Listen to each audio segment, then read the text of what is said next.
Hi hello അപ്പോൾ good morning. So ഇന്നൊരു day in my life ചെയ്യാമെന്നാട്ടോ വിചാരിക്കുന്നത്. എനിക്ക് ഇൻസ്റ്റയിൽ ഏറ്റവും കൂടുതൽ വന്ന റിക്വസ്റ്റ് ആട്ടോ ഒരു ഡേ ഇൻ മൈ ലൈഫിന്. അപ്പം ഇന്ന് നമ്മളുടെ കൈ കെട്ടിയിട്ടുള്ള ഒരാഴ്ചയായിട്ടോ ഇനി 2 ആഴ്ചയും കൂടെ കഴിഞ്ഞാൽ ഇത് ഊരാമെന്നാണ് വിചാരിക്കുന്നത്.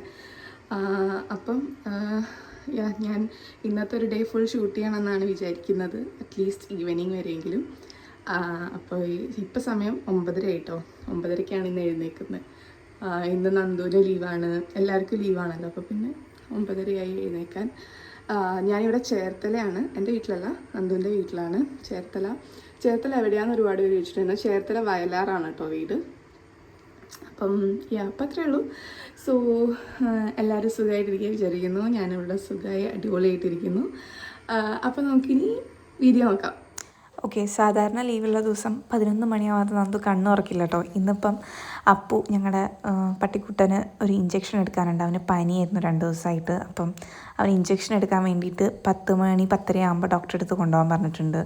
അപ്പോൾ അതിന് വേണ്ടിയിട്ട് നേരത്തെ നീറ്റാണ്.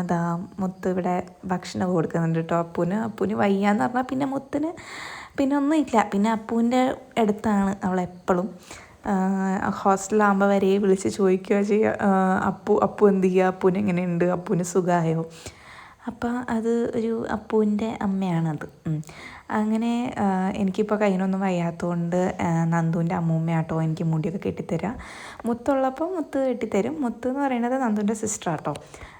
അപ്പം കെട്ടിത്തരും, അല്ലെങ്കിൽ അമ്മൂമ്മ കെട്ടിത്തരും കേട്ടോ. അപ്പം ഞാൻ മുടി വെട്ടാം എന്നിങ്ങനെയൊക്കെ വിചാരിച്ചിരുന്നു. അപ്പം അത് വെട്ടണ്ട, കൈ പെട്ടെന്ന് മാറും എന്നൊക്കെ പറഞ്ഞ് എന്നെ സമാധാനിപ്പിച്ചുകൊണ്ടിരിക്കുക. പിന്നെ ഇവരിത് അപ്പൂനെയും കൊണ്ട് ഹോസ്പിറ്റലൊക്കെ പോയി വന്നു കേട്ടോ. ഒരു ഇഞ്ചക്ഷനൊക്കെ കിട്ടിയിരിക്കുക. അപ്പു ഇരുത്തം കണ്ട അപ്പൂന് വയ്യ. ഇഞ്ചക്ഷൻ ഇതിപ്പോൾ 2ാമത്തെ ഇഞ്ചക്ഷനാണ് കേട്ടോ അപ്പൂന് എടുക്കുന്നത്.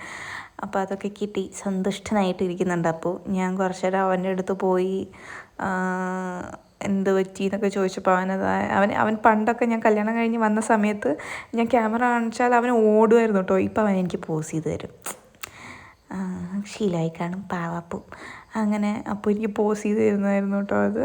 പിന്നെ കുറച്ച് ദിവസമായി ഞാൻ പറയുന്നത് നന്ദുവിനോട് എനിക്ക് പൊതിച്ചോറ് കഴിക്കാൻ ആഗ്രഹം ഉണ്ട് എന്നുള്ളത്. അപ്പം ഞാനത് കഴിക്കണമെന്ന് പറഞ്ഞപ്പോൾ മുത്തും പറഞ്ഞു എനിക്കും പൊതിച്ചോറ് കഴിക്കണം എന്ന്. അപ്പം നമ്മൾ ഇല ഉറയ്ക്കാൻ വേണ്ടിയിട്ട് പോവാട്ടോ. ഇപ്പോൾ അപ്പുറത്ത് പറമ്പിൽ നിന്ന്. ഇത് നന്ദുവിൻ്റെ അമ്മൂമ്മേൻ്റെ വീടാട്ടോ. അമ്മൂമ്മേൻ്റെ അപ്പൂപ്പേൻ്റെ എനിക്ക് ഭയങ്കര ഇഷ്ടമാട്ടോ ഇവിടുത്തെ ആ ഒരു അറ്റ്മോസ്ഫിയർ. ഭയങ്കര ഗ്രീനറി. ഞാൻ കോഴിക്കോട് ടൗണിൽ തന്നെ ആയതുകൊണ്ട് ഇങ്ങനത്തെ സ്ഥലങ്ങളൊക്കെ കാണുമ്പോൾ എനിക്ക് ഭയങ്കര ഇഷ്ടമാട്ടോ. അപ്പോൾ ഞങ്ങൾ പൊതിച്ചോറിന് വേണ്ടിയിട്ടുള്ള ഇല വെട്ടാൻ വേണ്ടി വന്നതാണ്. എനിക്ക് മുത്തിന് മാത്രം മതി എന്ന് പറഞ്ഞു. അച്ഛനോടും അമ്മേനോടും ഒക്കെ പൊതിച്ചോറ് വേണോ ചോദിച്ചപ്പോൾ പറഞ്ഞു വേണ്ട, പ്ലേറ്റിൽ കഴിച്ചോളാം. അപ്പോൾ പിന്നെ ഞങ്ങൾക്ക് 2 പേർക്കും മാത്രം ഞങ്ങൾ ഒരു പൊതിച്ചോറ് സെറ്റാക്കാമെന്ന് പറഞ്ഞിട്ട് ഇല വെട്ടാൻ വന്നതാട്ടോ ഞങ്ങൾ. അങ്ങനെ ഇതാണ് കേട്ടോ, അതാണ് നമ്മുടെ വീട്. ഇത് അമ്മൂമ്മയുടെ വീട്. എനിക്ക് ഭയങ്കര ഇഷ്ടമാട്ടോ ഇവിടുത്തെ ഈ ഒരു പരിസരവും എല്ലാം. ഭയങ്കര ഒരു പീസ് ഓഫ് മൈൻഡ് ആട്ടോ. നമ്മൾ ആ ഒരു തിരക്ക് പിടിച്ച ലൈഫിൽ നിന്ന് നമുക്കൊരു ബ്രേക്ക് എടുക്കുന്ന പോലെ. ഇവിടെ അമ്മൂമ്മേനെയും അപ്പൂപ്പനെയും ഒന്ന് കണ്ടിട്ട് വരാമെന്ന് പറഞ്ഞു ചെന്നതാട്ടോ. അപ്പോഴാണ് നന്ദു പറയുന്നത് ഇവിടെ തേനീച്ചേൻ്റെ കൂടുണ്ടെന്ന്. എന്നുവെച്ചാൽ ഇങ്ങനെ കുടത്തിൽ തേനീച്ചേനെ വളർത്തുന്നുണ്ട്. അതിൽ തേനുണ്ടാവും അങ്ങനെ. അപ്പോൾ എനിക്ക് ആ തേനീച്ചക്കൂടൊക്കെ കാണിച്ചു തരും കേട്ടോ. എനിക്കിതൊക്കെ ശരിക്കും പറഞ്ഞാൽ ഭയങ്കര ഇൻട്രസ്റ്റ് ആട്ടോ കാണാൻ വേണ്ടിയിട്ട്. കാരണം ഇതൊന്നും നമ്മളെ വീട്ടിൽ കാണുന്നില്ലല്ലോ. അപ്പോൾ ഇതിൻ്റെ അകത്ത് കുറേ തേനീച്ചകൾ. അവിടെയും 2 കുടമുണ്ട് കേട്ടോ. ഒന്ന് ആ അറ്റത്തും ഒന്ന് ഈ അറ്റത്തും. അതിൽ തേനീച്ചയും ഉണ്ട് കേട്ടോ. അധികം എനിക്ക് അതിൻ്റെ അടുത്ത് പോകാനുള്ള ധൈര്യം ഇല്ലാത്തതുകൊണ്ട് ഞാൻ പിന്നെ അധികം അങ്ങോട്ട് പോയില്ല. അവനെ എനിക്ക് കാണിച്ചു തരുന്നുണ്ടായിരുന്നു ഇതാണ് എന്നൊക്കെ പറഞ്ഞിട്ട്. അപ്പോൾ അങ്ങനെ അതൊക്കെ കണ്ട് ഞങ്ങൾ തിരിച്ച് വീട്ടിൽ പോയി. ഞാനൊരു കുളിയൊക്കെ പാസ്സാക്കി. പിന്നെ കൈയൊക്കെ ഒടിഞ്ഞതുകൊണ്ട് വലിയ സ്കിൻ കെയർ ഒന്നും ഇല്ല. പെട്ടെന്ന് കുളിച്ച് താഴേക്ക് പോയിട്ട് ഞങ്ങളുടെ പൊതിച്ചോറ് സെറ്റാക്കുക കേട്ടോ. എനിക്ക് എന്തായാലും അതിനൊരാൾ ഹെൽപ്പ് വേണം. അപ്പോൾ മുത്ത് ഹെൽപ്പ് ചെയ്യാമെന്ന് പറഞ്ഞ് അവൾ ചോറൊക്കെ ഇട്ട് ചമ്മന്തിയൊക്കെ വെച്ച് അവിയലും മോരുകറിയും ചിക്കൻ വറുത്തതും മീൻ വറുത്തതും നല്ല അടിപൊളി മാങ്ങേൻ്റെ അച്ചാറും പിന്നെ കുറച്ച് നെയ്യൊക്കെ ഒഴിച്ച് അടിപൊളിയായിട്ട് നമ്മുടെ പൊതിച്ചോറ് അങ്ങ് സെറ്റാക്കിയിട്ടോ. ഞാനത് കുറേ നാളായിട്ട് പറയുന്ന കേട്ടോ എനിക്കൊരു പൊതിച്ചോറ് കഴിക്കണം എന്നുള്ളത്. ഇത് കണ്ടപ്പോൾ എനിക്ക് ഭയങ്കര സന്തോഷമായി. അങ്ങനെ നമ്മുടെ ഉള്ള അടിപൊളി വിഭവങ്ങളൊക്കെ വെച്ച് നമ്മൾ പൊതിച്ചോറ് പൊതിഞ്ഞ് സെറ്റാക്കി ഒരു അരമുക്കാൽ മണിക്കൂർ നമ്മളവിടെ ആ പൊതിച്ചോറ് അങ്ങനെ സെറ്റാക്കി വെച്ചു കേട്ടോ. അങ്ങനെ ഒരു 3/4 മണിക്കൂർ കഴിഞ്ഞതാണ് നമ്മൾ പൊതിച്ചോറൊക്കെ തുറന്ന് നല്ല അടിപൊളിയായിട്ടൊരു ലഞ്ചൊക്കെ കഴിച്ച് ഭയങ്കര സംതൃപ്തി അടഞ്ഞു കേട്ടോ എനിക്ക് കുറേ കാലത്ത് ആഗ്രഹം അങ്ങ് മാറിക്കിട്ടി. അത് കഴിഞ്ഞ് ഫുഡൊക്കെ കഴിച്ച് ഞങ്ങൾക്ക് ഇന്ന് ഈവനിങ് കുറച്ചൊരു പരിപാടികൾ തീർക്കാനുണ്ട് കേട്ടോ. ഒന്ന് എൻ്റെ കസിനുണ്ട്, ബാംഗ്ലൂർ പഠിക്കുന്നുണ്ട്. അപ്പം അവൾക്ക് അവിടെ ഓണം സെലിബ്രേഷന് ഡ്രസ്സ് വേണമെന്നൊക്കെ പറഞ്ഞപ്പോൾ ഞാൻ എൻ്റെ ഒരു ഡ്രസ്സുണ്ട്, സ്കേർട്ടും ബ്ലൗസും ധാവണിയും പോലത്തെ, അതും പിന്നെ ഈ ഒരു ഓർണമെൻറ്റും, ഇതെനിക്കൊരു കൊളാബിൽ കിട്ടിയതാണ് കേട്ടോ. ഞാൻ ആക്ച്വലി ഒരു ഓണം സീരീസ് ചെയ്യാമെന്നൊക്കെ പ്ലാൻ ഇട്ടിട്ട് എടുത്ത ഒരു ഓർണമെൻറ്റ്സ് ആട്ടോ. പക്ഷേ എൻ്റെ കൈ ഇങ്ങനെ ആയതുകൊണ്ട് എനിക്കത് ചെയ്യാൻ പറ്റിയില്ല. അപ്പം ഞാൻ അവൾക്ക് കൊടുത്തു വിടാമെന്ന് വിചാരിച്ചു. നല്ല അടിപൊളി ഒരു നെക്ക് പീസാണ് കേട്ടോ ഇത്. നമുക്ക് ഞാൻ അവൾക്ക് അയക്കുന്ന ആ ഒരു ഔട്ട്ഫിറ്റ് എന്ന് പറഞ്ഞാൽ ഒരു സിമ്പിൾ ഔട്ട്ഫിറ്റ് ആട്ടോ.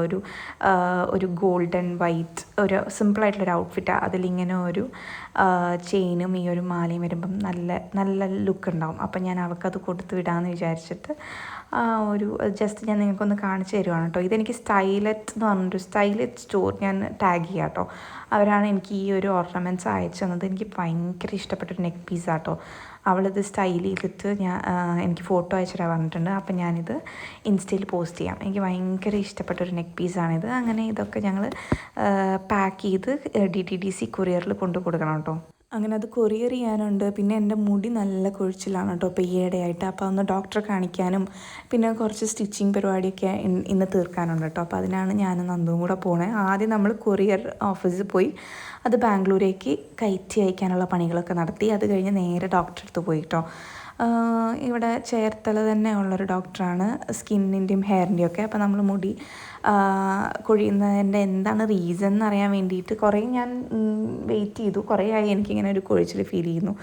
അപ്പോൾ അങ്ങനെ അവിടെ ചെന്നപ്പം പുള്ളിക്കാരൻ ഒരു കൊട്ട ടെസ്റ്റ് പറഞ്ഞിട്ടുണ്ട് കേട്ടോ, ബ്ലഡ് ടെസ്റ്റ്. അപ്പോൾ അതൊക്കെ എഴുതി മേടിച്ച് നമ്മളിതാ ഇപ്പം ടെസ്റ്റ് ചെയ്യാൻ വേണ്ടിയിട്ട് പോവാണ്. ആ ഒരു വിഷമമാണ്, കാരണം ബ്ലഡ് എടുക്കുന്നത് എനിക്ക് വളരെ വിഷമമുള്ളൊരു കാര്യമാണ്. കാരണം സൂചി വെക്കുമല്ലോ, അത് അന്നും ഇന്നും എനിക്ക് പേടിയാട്ടോ. അങ്ങനെ ഒരു 3-4 ടെസ്റ്റ് ഉണ്ട്. അപ്പോൾ കുറച്ചധികം ബ്ലഡ് വേണ്ടതുകൊണ്ട് തന്നെ അങ്ങനെ ബ്ലഡൊക്കെ എടുത്ത് നമുക്കിനി ട്യൂസ്ഡേ ബ്ലഡ് റിസൾട്ട് കിട്ടുള്ളൂ കേട്ടോ. ഇത് ആക്ച്വലി ഞാൻ എടുക്കുന്നത് സാറ്റർഡേ ആണ്.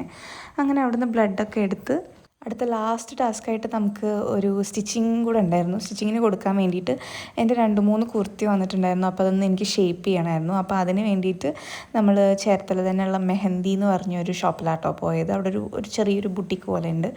അവിടെ പോയി നന്ദുവിനോട് ഞാൻ പറയായിരുന്നു ആ നേഴ്സിന് എന്താണ് ബ്ലഡ് എടുക്കാൻ അറിയത്തില്ല എന്ന്. കാരണം എൻ്റെ ഭയങ്കര ഒരു ചെറിയ നെർവ് എന്നാൽ ബ്ലഡ് എടുത്ത് അപ്പോൾ എനിക്ക് അവിടെ തടിച്ച് വന്നിട്ടുണ്ട് കേട്ടോ. അപ്പോൾ ഞാൻ ആ കുറ്റം പറയായിരുന്നു. അങ്ങനെ നമ്മളത് സ്റ്റിച്ച് ചെയ്യാൻ വേണ്ടിയിട്ട് അവിടെ മെഹന്തി എന്ന് പറഞ്ഞ ആ ഒരു ഷോപ്പിൽ പോയി. അവിടെ ചെന്നപ്പോൾ തന്നെ എന്തോ ഒരു ഡ്രസ്സ്, എന്താ ഗൗണാണോ ബ്ലൗസാണോ അറിയത്തില്ല, അതവിടെ ഡിസൈൻ ചെയ്യുന്നുണ്ടായിരുന്നു കേട്ടോ. കുറച്ച് അതൊക്കെ നോക്കി നിന്ന് പിന്നെ എൻ്റെ അളവിനുള്ള ഡ്രസ്സുകളൊക്കെ ഞാൻ കൊടുത്തു കേട്ടോ. എനിക്ക് ഓണത്തിന് പുതിയതിടാൻ ഭയങ്കര ഇഷ്ടമാണ് കേട്ടോ. അപ്പോൾ ഞാൻ കൈ ഒടിഞ്ഞാലും സാരമില്ല, ഒരു പുതിയ ഡ്രസ്സ് ഇടണമെന്ന് വെച്ചിട്ട് ഓൺലൈനിൽ വന്നൊരു ഡ്രസ്സ് ഞാൻ സ്റ്റിച്ച് ചെയ്യാൻ വേണ്ടിയിട്ട് ഷേപ്പ് ചെയ്യാൻ കൊടുത്തു കേട്ടോ. അത് കഴിഞ്ഞ് നേരെ നമ്മൾ ചായ കുടിക്കാൻ പോയി. നമ്മൾ സ്ഥിരം ഇങ്ങനെ ചേർത്തല ടൗണിൽ പോകുമ്പോൾ ചായ കുടിക്കുന്ന ഒരു സ്പോട്ടാട്ടോ ഇത്. ചായ ആൻഡ് കടി അങ്ങനെ എന്തോ ആണ് അതിൻ്റെ പേര്. അങ്ങനെ അവിടെ പോയിട്ട് അവിടെ എനിക്ക് ഏറ്റവും ഇഷ്ടപ്പെട്ട ബ്രെഡ് പോക്കറ്റ് സാധനമുണ്ട്, ചിക്കൻ ബ്രെഡ് പോക്കറ്റ്. അതും ഒരു നല്ലൊരു ചായയും കുടിച്ച് എനിക്കത് സൂചി കുത്തിയ വിഷമം ഞാൻ അങ്ങോട്ട് മറന്നു കേട്ടോ. അങ്ങനെ അതൊക്കെ കുടിച്ച് കുറച്ച് നേരം അവിടെ ഇരുന്ന് നന്ദുവിനോട് വർത്താനൊക്കെ പറഞ്ഞ് ഞങ്ങൾ നേരെ ഒരു ചിക്കൻ കറി മേടിക്കാൻ വേണ്ടി പോയി കേട്ടോ. നമുക്ക് രാത്രി ചോറിന് ചിക്കൻ കറി കഴിക്കാമെന്നായിരുന്നു ഇന്ന് ഞാനും മുത്തും നന്ദുവൊക്കെ ഇട്ട പ്ലാൻ.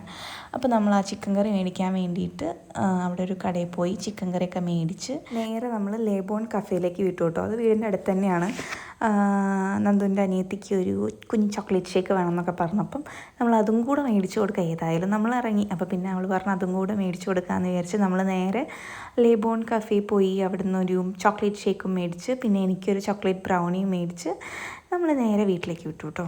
എനിക്കിഷ്ടമായിട്ടോ നന്ദുവിൻ്റെ കൂടെയുള്ള ഇങ്ങനത്തെ സിമ്പിൾ ഈവനിങ് ഒക്കെ, അത് ഞാൻ നന്നായിട്ട് എൻജോയ് ചെയ്യും കേട്ടോ.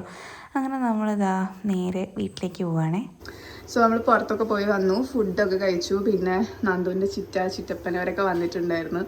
അപ്പം എനിക്കതൊന്നും ഷൂട്ട് ചെയ്യാൻ പറ്റിയില്ല കേട്ടോ, കാരണം മറന്നുപോയി. ഞാൻ അവരോട് വർത്താനൊക്കെ പറഞ്ഞിരുന്നു, ഞാൻ മറന്നുപോയി ഷൂട്ട് ചെയ്യാൻ.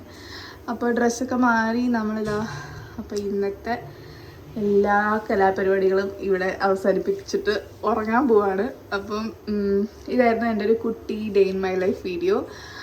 I hope you all enjoyed it. അപ്പോൾ ഇഷ്ടപ്പെട്ടിട്ടുണ്ടെങ്കിൽ ലൈക്ക് ചെയ്യുക, നിങ്ങളുടെ സജഷൻസൊക്കെ കമൻറ്റ് ചെയ്യുക. അത്രയേ ഉള്ളൂ. അപ്പോൾ ഗുഡ് നൈറ്റ്.